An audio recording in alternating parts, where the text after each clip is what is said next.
Ayan po guys, ang ating ulam, adobong pusit guys. Ayan, wag na po kayo magtaka kung may sabaw yan.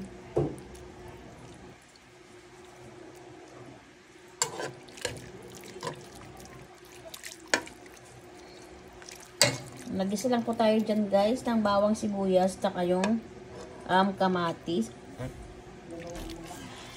Pag okay na po yung kamatis guys, hulog na po natin yung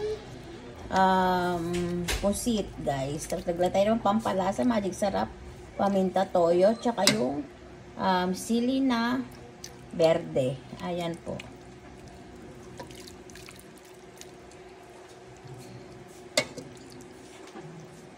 Ayan po guys, okay na po yan guys. Guys, nagpainit na tayo ng mantika guys.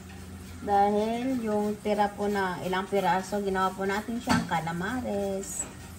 Ayan. Ayan, mainit na po yung mantika dyan guys. Ayan po guys, inano na lang natin yan sa harina na may ricado guys. Ayan. Prito natin sa isa-isa.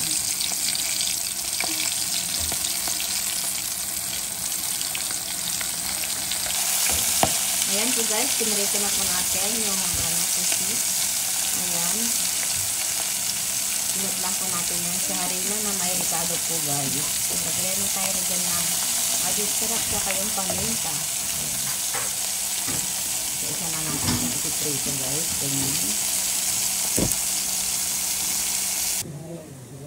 Ayan na po guys ang calamares.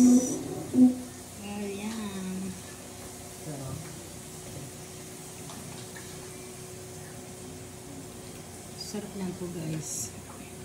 Sarap po guys. Ayan.